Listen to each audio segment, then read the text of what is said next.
Crystal Pegasus is on top in the first at Flemington. Let's start off with the winner. ROUSSEAU joined by Crystal Pegasus and the first favourite one. Crystal Pegasus from ROUSSEAU Playoffs. But BARB Raider for Craig Williams in race number 5 is the horse on top for me. But BARB Raider goes home better and BARB Raider. BARB Raider won from Cardigan Queen. If it wins, it'll be absolute joy scenes. I'm gonna fall in love with this horse if it wins. Pinstripe's got it. Pinstripe wins. Over the top, 1 3/4 PASCERO, CAPTIVANT. And the win on Rose Quartz. Rose Quartz won at 3 lengths, seconds tight.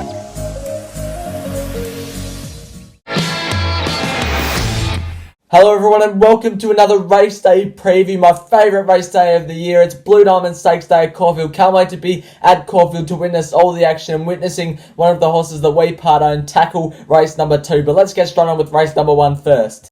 Race 1 is the Group 3 Zetative Stakes over the 1200 metres for the 3-year-olds. Last start winner Generation is at $2.25, is the favourite ahead of Mars Mission at $3, who was also a last start winner, smashed the clock at the Valley. This was Generation's last start win at Caulfield. This was in a similar class, a Group 3 over 1200 metres for the 3-year-olds, so basically not going up in class at all. Although this was a pretty weak field, Zethers has come out of this race and hasn't really performed since this race. But Generation, once he saw Zethus draw alongside him, he fought back. He's a tough racehorse, Generation. The only query I've got with him is John McNeil gets off to ride Mars Mission. He had to choose between both, but I'd put Generation on top anyway. He's going to get a soft run from gate number 3, and in a small field I reckon he should be winning. Mars Mission absolutely smashed the clock at the Valley, will put itself on speed, maybe just in behind the speed this time and give itself every chance. Finance Tycoon race wide without cover. First up at the Valley, it's a forgive run, and Chartres over the odds of $26, and with Generation in the first. Race number 2 is the Group 3 Mannerism Stakes for the mares over the 1400 metres in Welsh. She's odds on. The horse that we part own, Flying Mascot, is at $1.80, and Rich Hips is next best, being backed in early at $5. It's a no-brainer. I just have to pick Flying Mascot because this was her last start run in the Belmain Stakes behind Probabile. Probabille's come out of this race and been retired. She wasn't injured during the run. It was when she pulled up. So Probabile was fine in this race, and we nearly beat her. Up to the 1400 metres will suit us. We nearly beat her on this occasion. Probably unlucky not to beat her. Gate 4, sit on a slow speed. It'll be a sit and sprint, and she should be winning. 25 the win on Flying Mascot. Rich Hips won this race last year. First up, if they go at a genuine clip, it could be the one blousing them late, but I don't think they will. Under My Spell draws a really good gate for Jamie Carr. Gate number 3 can use that gate to its advantage, and Bound to Win comes down from Sydney. Damien Oliver on gate 2 can dictate. But I'm with Flying Mascot in race number 2, hoping to sit in the sprint. Go Mascot. Race 3 is the Group 2 Autumn Classic for the 3-year-olds over the 1800 metres. CASTLEREAGH Kid is the favourite at $3.60. Last start winner for Damien Oliver. PATRONESS right down the bottom. One of the fillies is at $4.20. This was MAHREZ. It was its last start effort behind Coastwatch, and this race didn't rate very highly on the clock, but MAHREZ was 3 wide, no cover throughout. They didn't go too hard, but you still didn't really want to be out there by this stage of the day. It was only race 2. Considering it was 3 wide, no cover, through the line it was very strong. Looked like it needed 1600, and they've put it straight up to the 1800. Mark Zara goes on. They should set a solid speed up front with CASTLEREAGH Kid, Patroness, and others going to the front. So I think MAHREZ should be running on from the back, and well, it'll definitely be getting close. 5 each way on it. Patroness loves a fast speed. That's why I've got it in there for second. Jamie Carr, gate 7, just behind the speed. Perfect. CASTLEREAGH Kid, it went at slow sections to win last start at Sandown, but that doesn't mean it can't handle a fast speed. I couldn't have it at 360, and ELZAMEE, if they go really hard, can blouse them all late. But I'm with MAHREZ in race number 3. Race 4 is the Group 2 Angus Armanasco over the 1400 metres for the 3-year-old fillies. Argentia, the last start winner at Caulfield, is at $2.70, and Roots coming down from Sydney is at $5. We just watched this replay for MAHREZ, but now we're going to focus on Decent Rain. A bit of an interesting one, this one.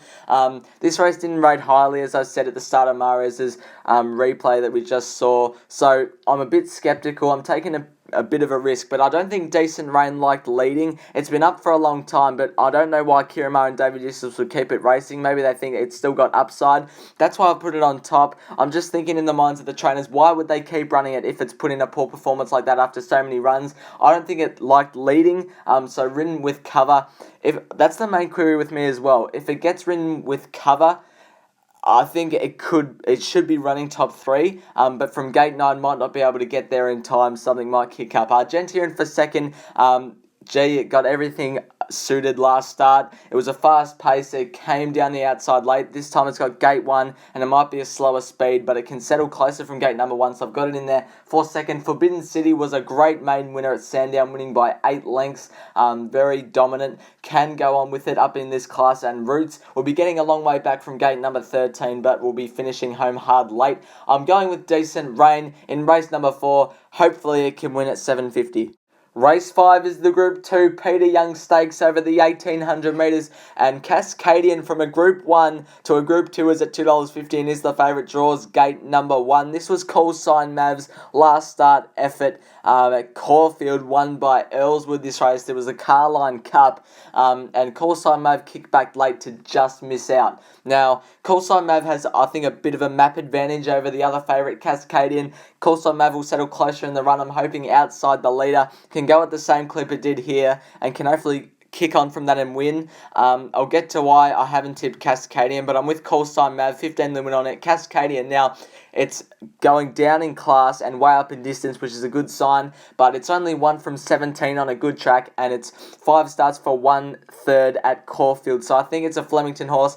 I think 250 is way too short, so I've got it in there for second. DELPHI first up might need the run, but it will be running well, as will Steel Prince need the run as well. CALLSIGN Mav to win the Peter Young. Race 6 is the first of the Group 1s. It's the Group 1 Futurity Stakes over the 1400 metres. TOFANE, the last start CF4 winner, is at $2.90 and is the favourite ahead of I'm Thunderstruck at $3.50. This was TOFANE's last start win in the CF4 Stakes, and I'm Thunderstruck. Keep an eye out for it late. It absolutely flashed home. Now, I'm with TOFANE in the Futurity. It might be a bit vulnerable, but it's an absolute star mare at 1400. From gate 3, doesn't have to lead this time, might take a sit, and although I'm Thunderstruck will be closer than it was on this occasion, I think TOFANE has the ability to hold him off like it did on that occasion. I've got TOFANE on top ahead of I'm Thunderstruck, who might just need one more third up. That's what I want to be with it. It'll be peaking, but it'll be running home late hard. Moonga in there for third. We'll get a soft run from gate 4. Jamie Carr on all good signs. Chirath will be leading and can give a side up the front, but I'm with TOFANE in the Futurity. Let's start the Group 1s with a winner. I'm looking forward to race number 7, the Group 1 Blue Diamond Stakes over the 1200 metres for the 2-year-olds. JACQUINOT is at $5 and is the favourite, and a queue of horses lining up for $7. This was SEBONACK's last start win. Now, it didn't beat a lot. This was the Chairman Stakes. ROUSSEAU was in this race. It's since come out and not performed very well, so I don't know what it beat here, but SEBONACK was an absolute monster in the yard. It'll eat up 1200 metres, no doubt about it. It was able to hold off its rivals on this occasion. From gate 8, you get a soft run. John McNeil chooses SEBONACK over Semillion to ride. I think the Blue Diamond Prelude and previews this year haven't been as strong as previous years, especially the boys, so I'm looking for a different form line. I reckon SEBONACK fits that bill perfectly. 13 the win on it, 9 the win on Lofty Strike. It's been a kind horse to me, winning last start at $10. Gate 13 will be getting back, but we'll be charging home off that fast speed. JACQUINOT, if it doesn't miss the start, will be close enough to win, and Merchant Prince over the odds at 71. I'm with SEBONACK and Lofty Strike. Race 8 is the Group 1 Oakley Plate over the 1100 metres. Marabi, it's undefeated in its career and is at $2.70. Wild Ruler is at $7.50 and $8 for Minhaj. But this was Marabi's last start win in the Australia Stakes, beating Lightsaber, Chirath, and also Cinnamon from the back. It just keeps turning the jets on at the 400 metres in each of its races and getting 5 lengths in front of its rivals at the 100 metres. It will be stopping late, and it's going to be a fast speed on Saturday, but you just can't knock it. And it's got 54 kilos, but you just can't knock anything on it. It's won all of its races very well, so Marabi, it couldn't not go on top for me, so I've got it on top. Away game nearly beat it in the Christmas Stakes at Caulfield, and if they go too hard, it might be blousing them late. Jonker's very good first up, but it's way up in class to a Group 1, and Wild Ruler has the top weight of the 58 kilos, which is the only query, but it's the best horse in the field. Marabi, please win for the Group 1. Race 9 is the listed Mornington Cup Prelude over the 2,000 metres. This always used to be the first race on the card. Now it's the last race. Desert Icon is the $2.20 favourite ahead of White Cliff at $4.60. This was Desert Icon's last start win at Caulfield, leading all the way, putting the Jets on at the 200 metres and winning by 3 lengths in the end. Now it faces a similar field to what it did on this occasion. The only change is White Cliff's in the race coming over from Adelaide.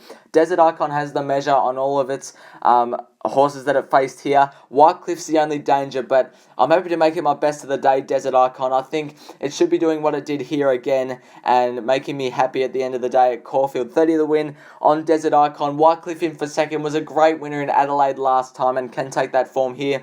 Pancho gets a bit of a weight swing on Desert Icon, but still needs to make up a couple of lengths, as does Criminal Code. But I'm with Desert Icon in the last to blast out. Thanks for watching my preview, everyone. I can't wait for Blue Diamond Stakes Day, and hopefully Flying Mascot can win.